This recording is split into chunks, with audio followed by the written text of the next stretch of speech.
Where in the Folk is not and should not be viewed as a news source. Any names, places, or likenesses mentioned are purely fictional, and any information discussed is purely speculative. Guest opinions are their own and do not reflect those of anyone else. Where in the Folk is not responsible for content accuracy of any stories that are told or what people do with these stories. This show is vulgar, sometimes graphic, and due to its content, it should not be viewed by anyone actually.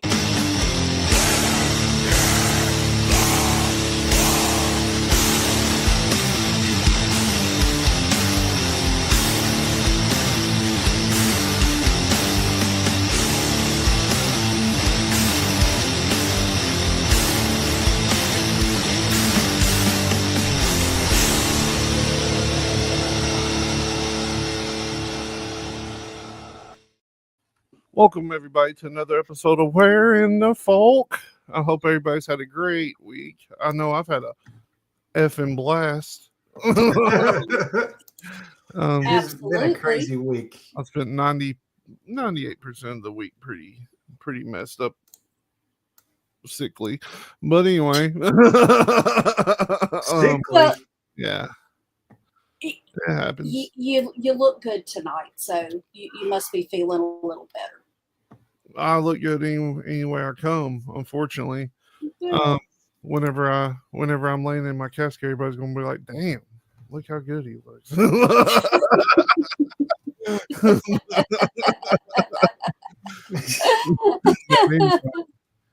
But anyway, so I'd like to get started with a weird situation. I don't fly. Tully's flown before. I'm assuming you have, Morgana. Mm-hmm. Yep. Flying can be a terrifying experience, but what happens when you have a real life horror movie unfold on you in the skies? How would you react? Well, it depends on the horror story. Exactly.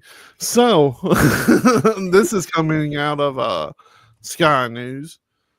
So a couple have said that they were forced to sit next to a dead body for hours on a Qatar Airways flight. How did this occur? Michelle Ring and Mitchell Ring, I apologize, and Jennifer Colin were traveling from Melbourne to Doha en route to Italy when a woman walked out of the toilet and collapsed near the row about 10 hours into the journey. The lady then succumbed and passed away. So from this point on, they tried to get her and wheel her up towards the business class, where I guess they take all the people that pass away on planes. Unfortunately, the lady was quite large, they said, and they couldn't get her through the aisle. So this ain't sounding good. No. So there were the pair where she had collapsed were sitting in a row of four. So the attendants had to put her in the seat next to them, and they had to fly for hours with a dead body sitting next to them. That is unfortunate.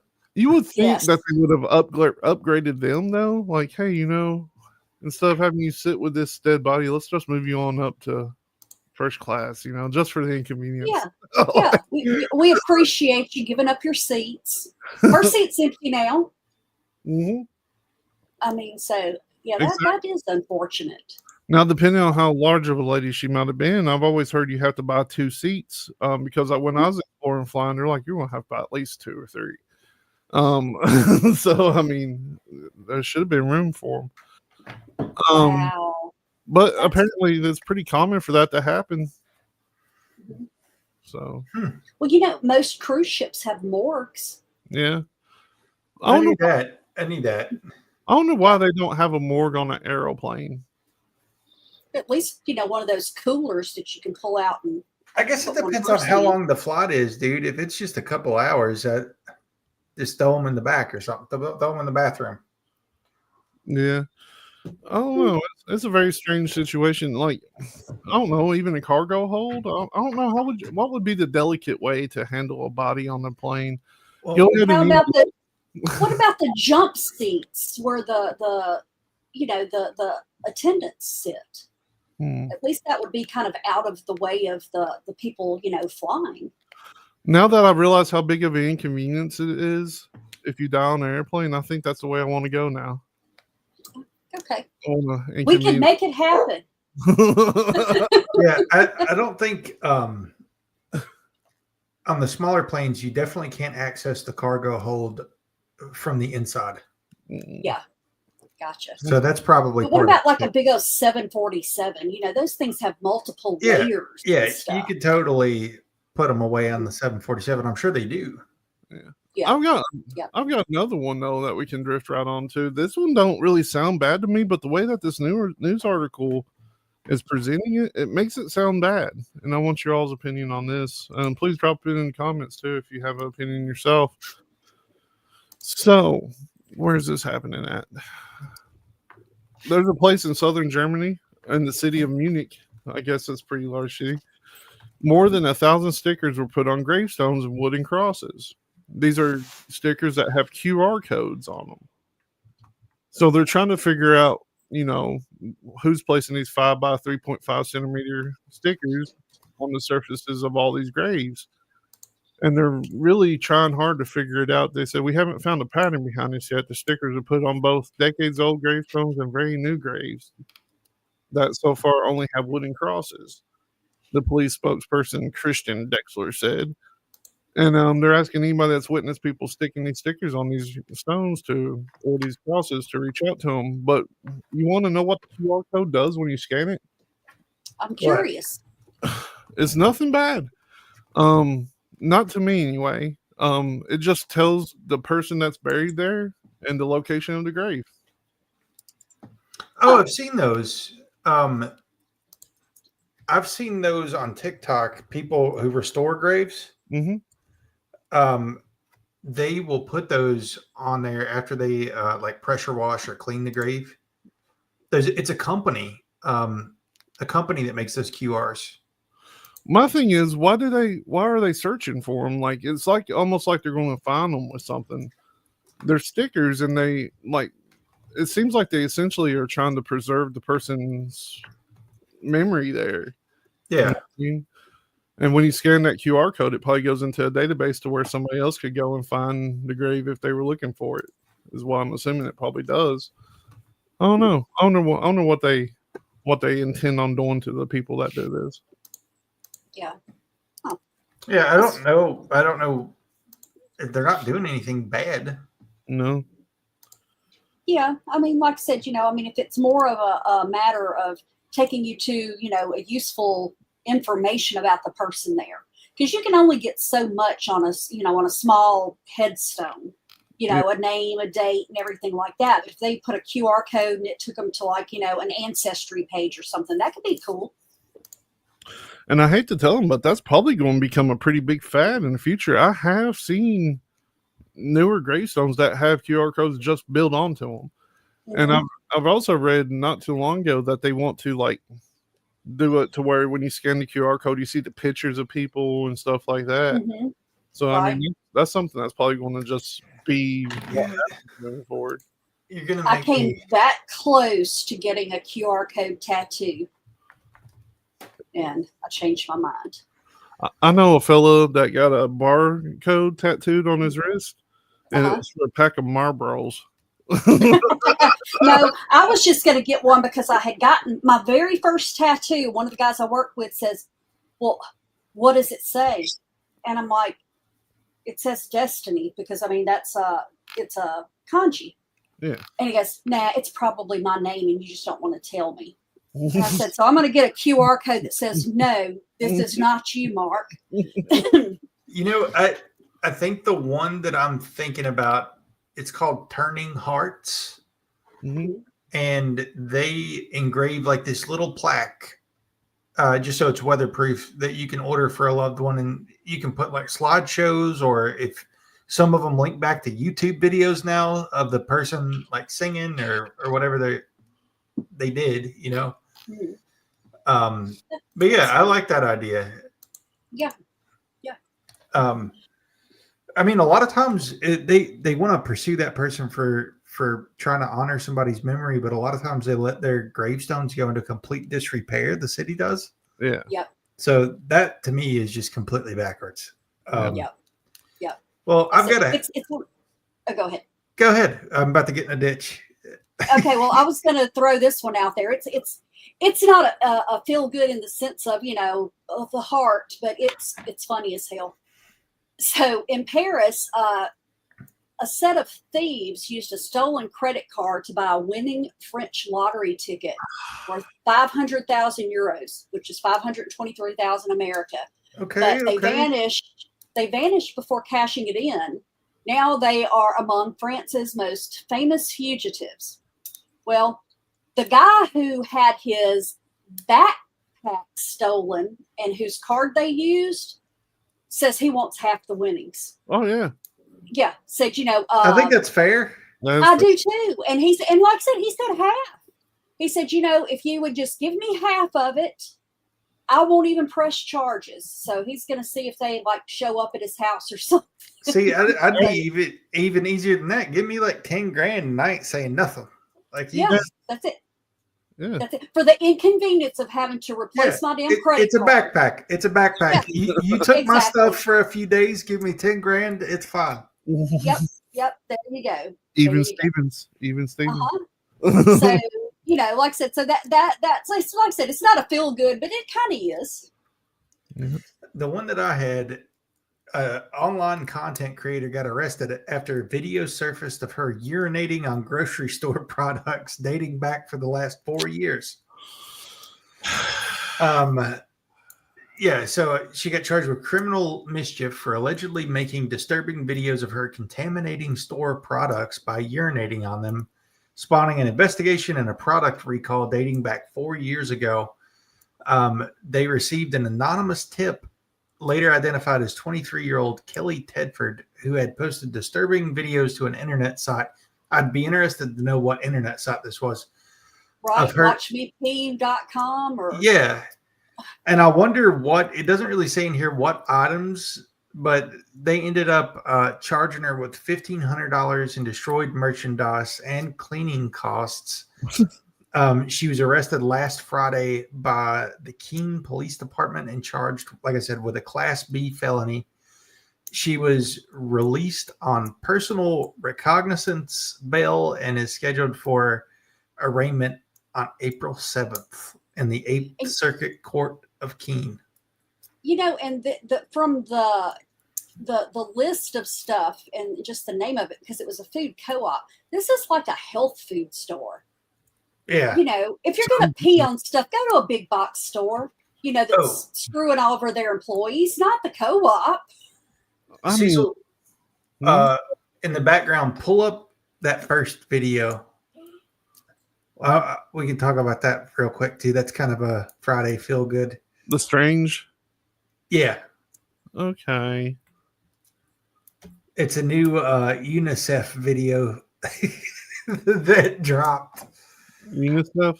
Yep. And if you don't know who UNICEF is, it's the United Nations Humanitarian Aid for Children. It was kind of... I knew what they did, but I've never known what it stood for. So thank you. Yeah. Well, I'm sure that's not the exact acronym, but it's definitely what it is. Does this need sound? Yeah. Hey, Landa. All right. Welcome. All right, just let it rip.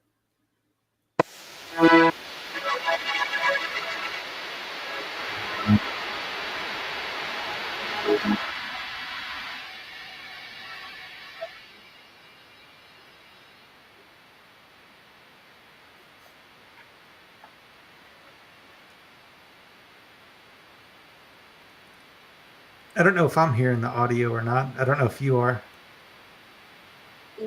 I'm hearing static. Well, anyway, you can let it keep going. What? We weren't hearing audio. Oh, you can't hear the audio? No. Oh, well, I apologize, everybody. Bear with me. Landa said she couldn't hear it either. I don't know. We could hear something in the beginning, but it was almost like the microphone was far away or something. I don't know. It's because you was hearing it through my headphones. Oh. I apologize about that. Slot ID 10T error. I apologize. Let's try it again. Yeah.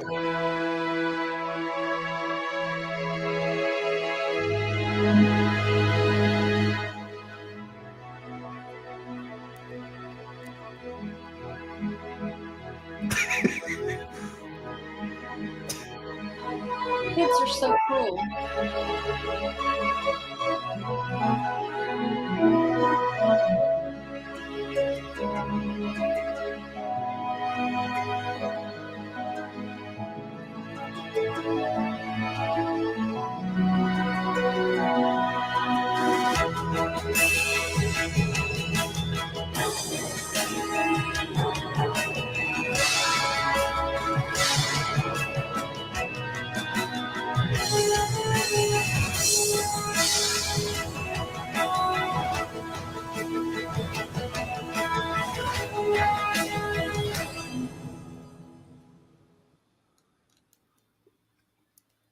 Yeah. So people were like, is this a form of disclosure? Like, are they? Don't be afraid of your fellow lizard person. Well, I mean, they were making it out like it was a bad thing. In one part in particular, when that little girl was like giving the stank face when she got a pencil back, but it was covered in goo. Yeah. If I give you back a pencil that's covered in boogers, you're gonna be like, "What the hell, man?" Yeah. I feel like inclusive. Right, Landa? Same, girl. Cecil would have been throwing paper wads for sure. Mhm. No, I mean, I've always liked the weird kids. So why would the United Nations be putting out videos of alien children who are levitating other kids? Did you ever see the show I don't know. Alien Nation? Yeah. So maybe there's a ship out there with slave people that they're fixing to introduce, and they're trying to break them in a little at a time. Well, I think it's been going on for a while. It's one thing after another. They keep going back to aliens. Yeah, aliens have become a popular thing with the government.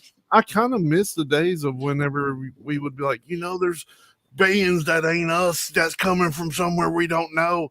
And then everybody's like, "You're fucking crazy, man." And now they're like, "Yeah, for sure." Like, now they're just like, "I don't care. I don't care." I don't like it. There you go. Well, where should we go first? Okay, I got one. Okay. All right. The Colombian police 2 days ago apprehended a 40-year-old man attempting to smuggle several bags of cocaine concealed beneath a meticulously attached toupee. Mm-hmm. I've seen that one too. The police said the suspect was detained at Cartagena Airport on Monday as he prepared to board a flight to Amsterdam. A scanner revealed the hidden cargo, 220 grams of cocaine, packaged in small bags strategically placed under what authorities described as a narco wig. Narco wig. Wow. Yeah. That's a badass name for a band, by the way. Right? Said that police estimate the street value of approximately 10,000 euros in European markets. And said, yeah, they carefully, while they make sure you know that the officers were wearing blue gloves, and they carefully removed the suspect's wig with scissors, revealing approximately a dozen packets of cocaine. And evidently he had a couple of priors for drug trafficking. Nice. That's probably why they were searching him to begin with. Yeah, exactly. But said, organized crime groups are exploiting young people, falsely suggesting that you can easily bypass our security measures. However, this demonstrates that is simply not true. That's crazy. So, I've heard of some strange ways of people moving. Yeah. Yeah. So how we were talking about people being arrested in the UK for posting memes and stuff? Mm-hmm. Yes. So they've gone a step further, and I said that we were going to talk about this, but apparently Apple is working on making it to where the government can infiltrate safely into people's certain aspects of what the iPhone has going on. And I'll just read it because I don't understand all the Apple stuff. But it says that Apple has withdrawn its advanced data protection iCloud feature from the UK following government demands for backdoor access to encrypted user data. Now, what that means, encrypted user data, typically means VPN protections, right? Or it could mean stuff like WhatsApp or like various encrypted sites like that. Right. And it's anything that can be stored in your iCloud account is supposed to be encrypted and protected. So it could be your photographs, it could be your contacts. So if you had like an offensive meme or like, something, I say offensive, but that could apply to a lot of things, right? Well, and the problem I have with that specifically is that it's kind of like Minority Report. Just because I have an offensive meme doesn't mean I planned on posting it. Exactly. Well, and it's like we always say, like when it comes to freedom of speech, either you're there or you're not. Like there's no middle ground. Like, Right. In my opinion, and obviously we're American and have bias toward this, but if someone is, racist or something like that, you would just want to know, like I'm definitely an absolutist when it comes to that kind of stuff. Well, I'm that person that I do firmly believe in free speech, but I do not believe that you're necessarily protected from the consequences of your speech. Yes. Yeah. If you want to say racist you can stuff, say whatever the hell you want. Exactly. But if you get beat up in the parking lot. Right. Well, that's a girl on, I forget what app it was the other day, was throwing Nazi salutes and stuff, talking smack. And then her employers found out and fired her. Well, you were totally free to post it, but they were totally free to let you go because, most places in this country do not allow you a lot of leeway when you lose your job, unless you can prove complete and total, with whether it's like, sexual or harassment or, whatever. But, in my state, we are an at-will state. They can fire you. You can walk in today and they can say you're gone with no reason. Yeah. And so I just think it's crazy that, all of this came because they were ordered to provide unrestricted access to cloud content worldwide. Yeah, that's insane. So, like, if you were pissing off like a parliament member, because there's people in the U.S. that do that all the time, like they go and troll them. They're trying to like put consequences to that kind of thing, and that's just goofy to me. Oh yeah, that's back 7-8 years ago. I got banned from my governor, my lieutenant governor, our secretary of state, and one of our congressmen's Facebook pages. And I wasn't being ugly. I was just calling them out on stuff, But they were free to block me from, being able to post on their sites. But, hey, you chose the public life. Be man or woman enough to stand up behind what you say. But I agree with you. I don't think that you should be punished for something that you've never done. Now, there are definitely exceptions to there. There are some things that are in your phone or on your computer that you should go to jail and beyond for. But they're not going to be looking for that, though. No, exactly. If you're they looking never at, have. Nope. They get lucky every once in a while, and somebody will, let something slip. I guess they don't have a lot of choice in the matter. But like I said, I just leave people alone on that kind of stuff. And sorry about that. No, you're good. We forgive you, Cecil. There's also closer to home. I don't know if you saw this, but in Oklahoma, they built a huge leg from A Christmas Story. Yeah. Oh, nice. And they said they got permission prior to building it that there weren't going to be any problems from Warner Brothers. But now that it is an attraction, Warner Brothers basically sent them a cease and desist. So it says that it's Chickasha, Oklahoma. They say that Warner Brothers has now reached out demanding removal and destruction of the town's leg lamp. I don't know if you want to pull a picture up. It's a 40-foot tall leg lamp replica from A Christmas Story. The leg lamp has worked.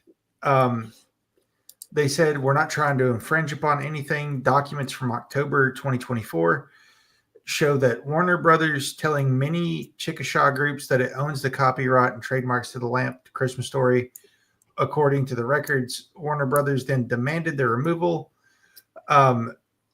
That's the one thing. Let me see. This is a quote. The ones that hate this thing, they didn't want to understand it. They were just like, told you we were going to get sued. Told you we were going to get sued. The reality is there's been no lawsuit. The biggest thing is that this is not an amusement park. It didn't cost you $20 to come in and see the world's largest leg lamp. The only thing we're selling is officially licensed merchandise, so there's no infringement. So their argument is they're selling Warner Brothers official stuff from them, and that they're not charging any admission to see this thing.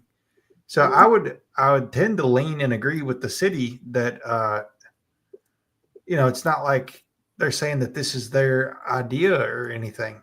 Yeah. Isn't that miraculous? Look how little the people are. Yeah. That's really nice. I like to have that in my yard.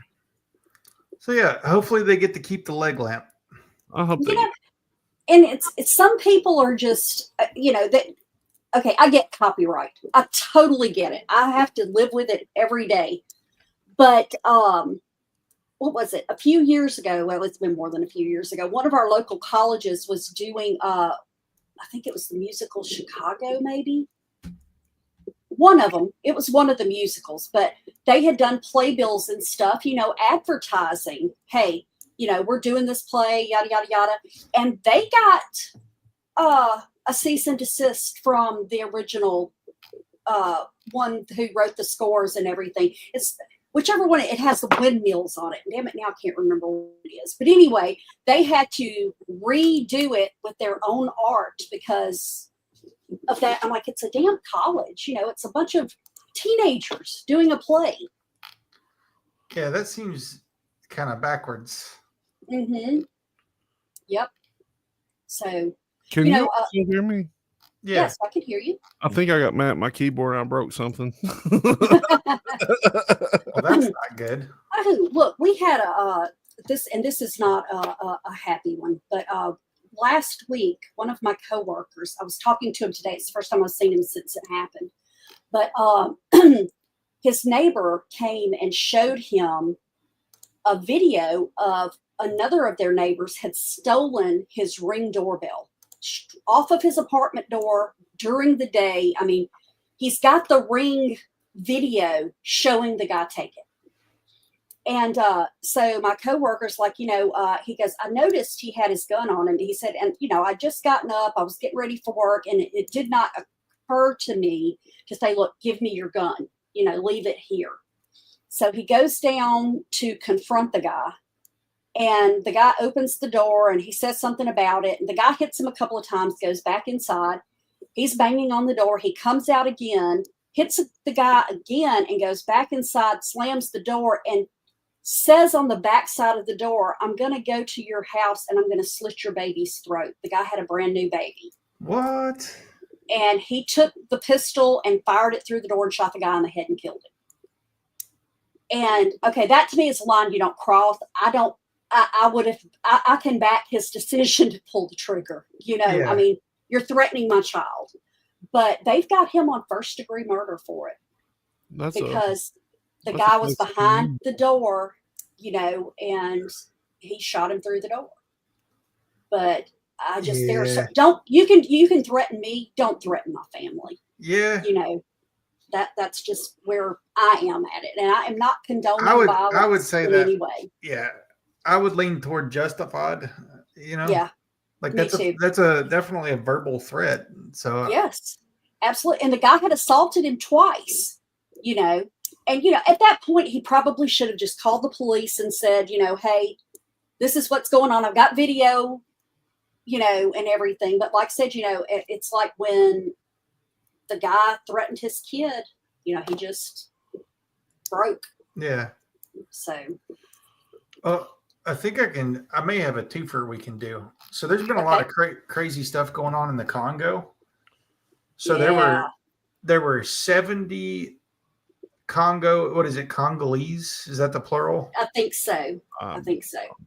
70 Congolese Christians that were beheaded by ISIS militants. I think it was a whole church. Yeah. And so that happened. And then, they discovered 70 bodies is what it amounts to. And they were all tied up and beheaded.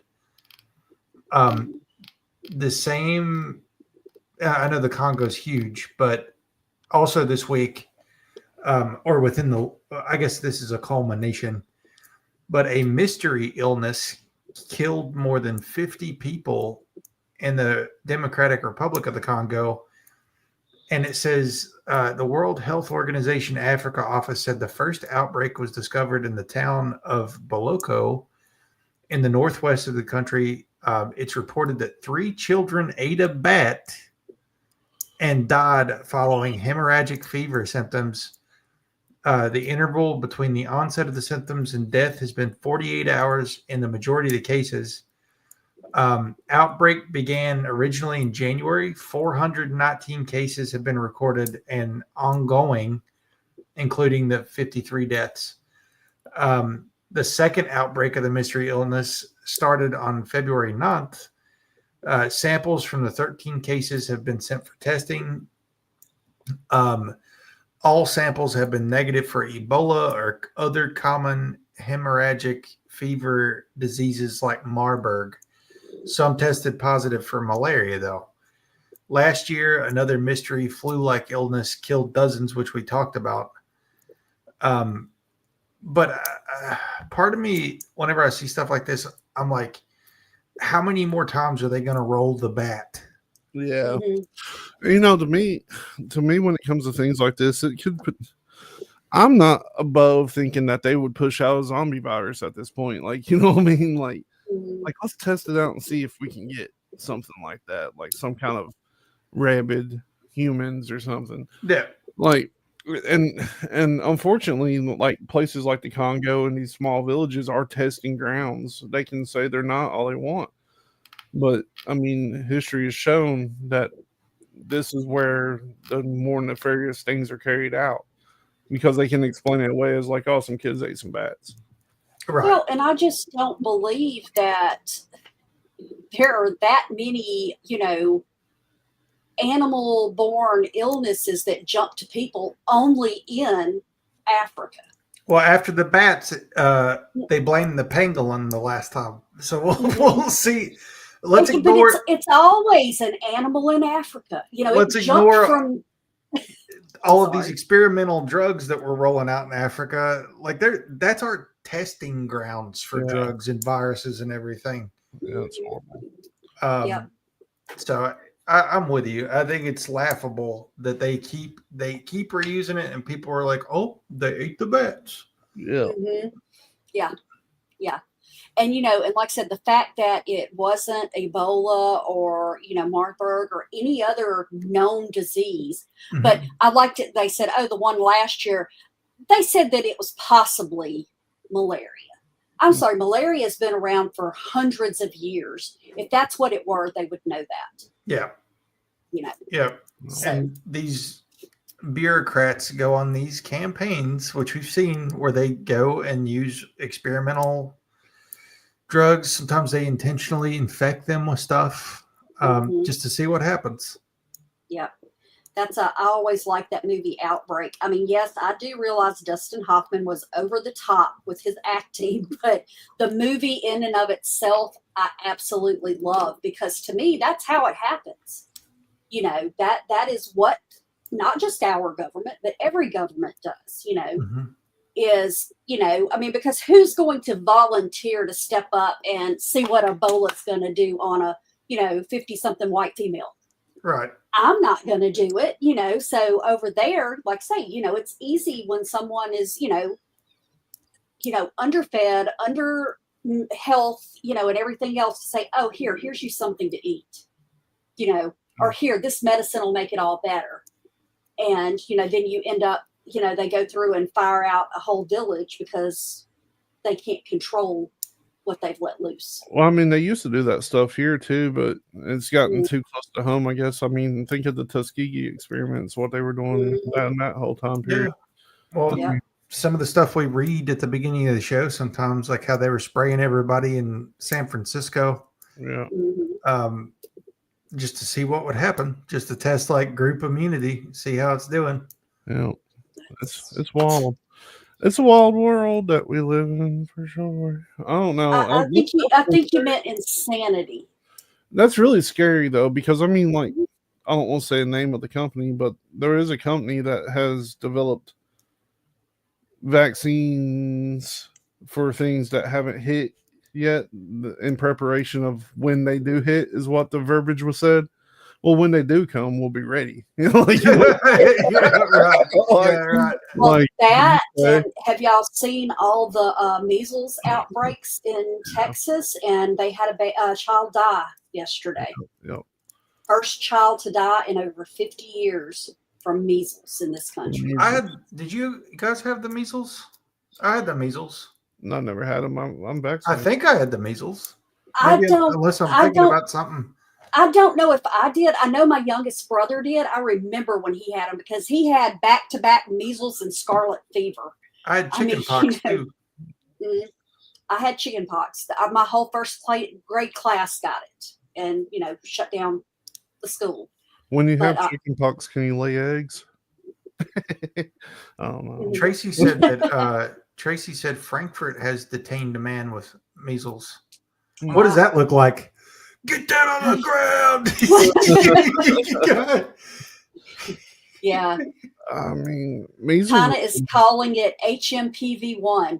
I remember having to have a second measles shot when I went back to college, because they had started recommending a second one, and you couldn't even go to college unless you'd had that second shot. And I think now it's just normal to do 2 of them and everything, and like I said, they're okay.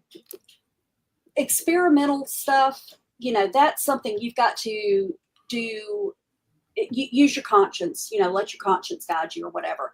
But the reason we don't have polio is because there was a vaccine that worked, Well, I think the biggest thing with it is not like, getting a measles vaccine or a polio vaccine. It's getting like 80 vaccines in one on things that you would never come across. Well, I agree with that. Another part of that is the ability for people who are hurt to have some sort of protection. Or ability to seek, I guess compensation. Yeah. Right. Like if you paralyze somebody or something, you know what I mean? Right. I mean, you all know I'm having some pretty bad health concerns. I'm not convinced because I've never been like skinny or anything, but I've always been fairly healthy. Mhm. And I happen to have to get one of the ones that was forced upon us. I had to get a full segment of it, and ever since then, something has been wrong the whole time. Well, it'd be like, the military. Like if someone gets hurt, they get their disability, and they should probably get more than what they get. I think the same should apply, and that's when we like pre that law is when we got those really good ones like the polio and like ones where they have to put in a ton of research because they don't want to hurt a lot of people. Right. Yeah. Right. And now there's no recourse if you do. Right. But I do think that and like I said, I mean, I do think that there are some, like I said, the childhood ones we all got. Yeah. Everybody got. Part of the reason I made sure my kids got it was because there are other kids out there that can't get vaccinated because they have cancer or, things like that. But when we were kids, it was like 6. Like, 6 or 8. That's polio, true. diphtheria. Yeah, I mean, like I said, the ones that we pretty much had measles. Measles was gone, What's the number now? You said that like it's a bunch. I don't know. We don't have kids. So I don't. Measles update. I mean, it was like a couple hundred maybe in Texas. Hang on one second. 285.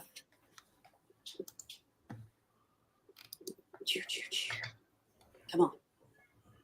Okay.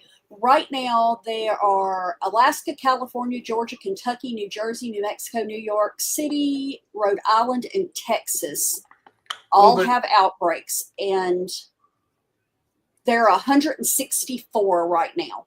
All right. So this is a list of childhood vaccinations for pediatric. Hepatitis A, rotavirus, hepatitis B, Hib, pneumococcal polio, diphtheria, tetanitis, whooping cough, chickenpox, measles, mumps, rubella. Then in your teenage years, you gotta get HPV, meningitis, and flu. So I have a question, and this is just me being completely dumb because this is the first I've heard of any of this. So Hepatitis B. are they saying that it's because people aren't getting their kids the right shots? The child that died today has never been vaccinated. So what's different this year? Like, because there's always been people like that, right? But like, right. And they have a few cases every year, and it's usually, again, somebody that hasn't been vaccinated, but they usually stop it within just a couple of, just a handful of people. And like I said, this is the first time that they've had a child die in decades because, like I said, it's something they've always stayed on top of. I got you. And yeah, so, I don't know necessarily, like how I'm sure it's probably coming into the country from somewhere that doesn't require vaccinations. But then if you've got children here that are not vaccinated for it and they're exposed, of course, there's a higher possibility that they're going to get it. Well, I still think like there's a common sense component to this with certain diseases, right? Like you were talking about vaccines. We're not healthcare providers, so we're not good at talking about this. But I'm curious about the hepatitis B. Why does an infant have to get that? Because the transmission is sexual contact with an infected person, sharing needles and syringes. Well, accidental needle sticks. Okay, sure. Transmission from pregnant person to newborn. I can see that, but they wouldn't. Why would everybody have to get that? The mother would already be tested for it. Mm-hmm. Sharing personal items like toothbrushes, razors, nail clippers. Okay, maybe. Receiving a tattoo or body piercing, injecting drugs and sharing needles and other equipment, contact with infected body fluids such as blood, and being born to an infected mother. Why does a newborn need to get a hepatitis B shot if the mother? I don't know, because and you're right, Landa, because I actually have had Hep C, and mine was from a blood transfusion, and those are all the same things. Is that the curable one? It is now. When I was went through treatment, there was no cure. It's you either went into remission or it, because the way that they worded it to me was I still have like a 5% chance of it recurring. So they call it remission. But now the newer drugs that they've come out with in the last 10 years or so will actually cure it. Yeah, that's probably it, Landa, if I was guessing. Yeah, maybe. But I know Hep A you can get from like stepping on something, outside and stuff. So I could see Hep A. Yeah. I would feel probably 90% better about this whole situation if they would just make it to where the companies could be held accountable again. Mm-hmm. Like if, because imagine you are trying to do the right thing and there's some new thing, like a new disease. Mm-hmm. And they, like Cecil said earlier, they've got a cure on standby. And let's say like your child gets paralyzed or something from it. Mm-hmm. Like, and they're like, that'd be the equivalent of the military being like, well, you signed up to go to war. We can't help that your leg got blew off. You know what I mean? Exactly. Right. Oh, no. Yeah. So I think I would personally feel 90% better about it if they rescinded that law from the 70s, because the whole reason that law came out, there's a whole big story about it, but it's because people sued the garbage out of them after people got hurt. Mm-hmm. And the companies were like, well, if you're going to sue us to death for trying to help, we're just not going to help anymore. And that's when the government's like, oh, well, we'll just protect you. Mhm. But I'm not saying to like that they need sued to death or anything, but there should certainly be some sort of recourse for hurting people. If there's, a definitive, you've got this percentage of a chance that this medication is going to do this, absolutely. I mean, especially with a child. But it's like I said, you have to weigh those things. I would never get my kid a chickenpox vaccination given a choice, because chickenpox, you just break out. You itch to death for a week and a half, and then you're completely not having to worry about it for the rest of your life. Mm-hmm.